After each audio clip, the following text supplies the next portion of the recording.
Haven. My name is Miss Maren from FoodCorps. Today, we're going to be reading a story together. As you might know, February is Black History Month. Black History Month is a month where we celebrate Black voices from history, present, and in the future. Today, we're going to be reading Pies from Nowhere. This is the story of how Georgia Gilmore sustained the Montgomery bus boycott. It's by D. Romito and illustrated by Laura Freeman. Let's get started. Pies from Nowhere.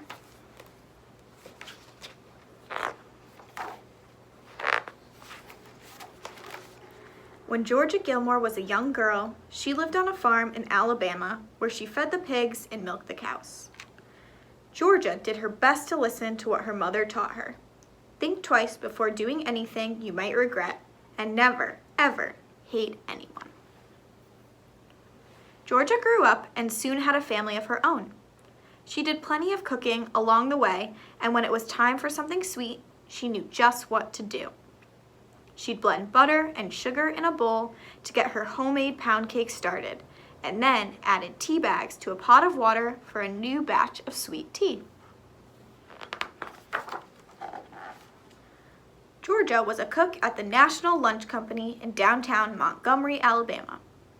Because of segregation laws, the restaurant counter was separated into two sections, one side for white customers, one side for black customers. Georgia knew it was wrong, but that was the way things had always been. On December 1st, 1955, Georgia was working at the restaurant when a news alert came over the radio. An African-American woman named Rosa Parks had been arrested for refusing to give up her seat on a bus to a white passenger. Rosa was tired of giving in to rules that were unjust, and she wasn't the only one. The next day, a flyer was passed around the Black community in Montgomery, asking people to boycott public transportation on Monday. It said, "Please stay off all buses." Georgia watched as buses drove down the street, one after another. Empty. Empty, empty. Because she'd been treated poorly by the drivers so many times before, Georgia hadn't ridden the buses for 2 months. Still, she wanted to be a part of the movement she saw growing. Not long after, she went to Holt Street Baptist Church to hear Dr. Martin Luther King Jr. speak. The church was full. The crowd overflowed onto the street outside. Large speakers had been set up so everyone could hear. Dr. King spoke about doing good things for one another. He talked about freedom, unity, equality. We are determined here in Montgomery to work and fight until justice runs down like water and righteousness like a mighty stream. Those were things Georgia believed in, and she was willing to fight for them. So Georgia decided to help the best way she knew how. She worked with a group of women, and together they purchased the supplies they needed: bread, lettuce, and chickens. And off they went to cook. The women brought food to the meetings that followed at the church. They sold sandwiches. They sold dinners in their neighborhoods. As the bus boycotters walked and walked, Georgia cooked and cooked. And boy, did the people of Montgomery love her food. Georgia's group donated the profits from their sales to the Montgomery Improvement Association, which helped fund the boycott. But if anyone had found out these women were involved, they could have lost their jobs. So Georgia ran the operation, and the other women act as secret helpers. See, the way I figure it, people had always had to eat, so I made the pies, said Georgia. The women sold baked goods at local stores, groceries, laundromats, and beauty shops, and people paid in cash so they wouldn't be connected to aiding the boycott. Sweet potato pie, peach pie, red velvet cake, 7-Up cake. Only Georgia knew who baked them, and only Georgia knew who bought them. Every Monday and Thursday, Georgia would go early to the boycott strategy meetings at the church. She'd walk up to the collection plate and announce how much her group was contributing. There was cheering, clapping, foot stomping. But whenever people asked where the money came from, she remembered her promise to keep it a secret. It came from nowhere, she'd say. Because of this, her brave group of women bakers became known as the Club from Nowhere. The club not only raised enough to purchase gas for the carpool system that had been set up for the boycott, but they were also able to buy station wagons to aid the effort and help people get where they needed to go. But Montgomery didn't want their buses continuing to lose money, so the city did what it could to stop the protesters and their efforts. Dr. King and 89 others were arrested for their roles in the boycott, and Georgia was called to speak in court about an instance when a bus driver had mistreated her. After she had already paid, the driver demanded that she get off and enter through the back of the bus.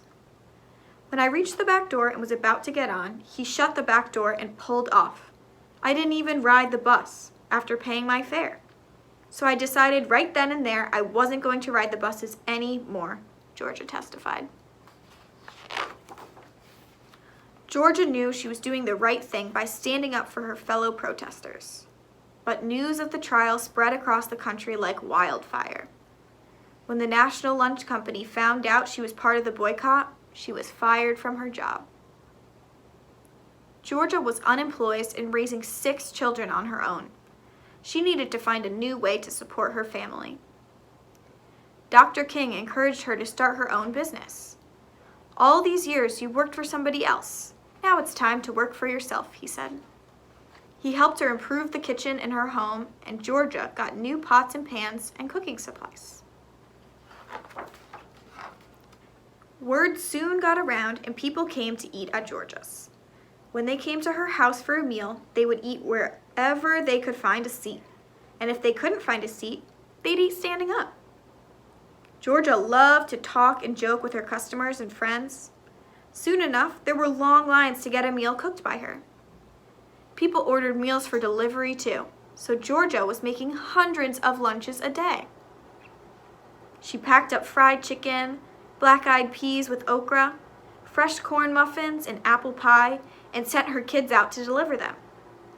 If you were lucky, you might even get her homemade macaroni and cheese. She was providing good food for her community, but was also bringing the people of Montgomery together, black and white. Dr. King frequently had meals at George's house. Because she was a big woman with a big personality, he lovingly called her Tiny. And because civil rights leaders knew they could trust Georgia, her home became a place for important and often secret meetings. I just served them and let them talk, she'd say. On November 13, 1956, Georgia was cooking in her kitchen, listening to music on the radio, when the station interrupted the song to deliver the news. The Supreme Court had declared that segregation on buses was illegal. The boycotters had won. Georgia was thrilled. People could ride the bus and sit anywhere they desired. At the next church meeting, Georgia sat in her seat and listened as Dr. King announced that Montgomery bus boycott was a success. "We didn't have to walk no more," said Georgia. "Even before Martin Luther King Jr. got up there and told us it was over, we knew it was over and we knew we had won. Still, there would be more battles to fight. So Georgia Gilmore kept right on cooking." The end. What did you think of that book? I really enjoyed it. Georgia is such a great, strong person, and she really fought for what she believed in. Until next time.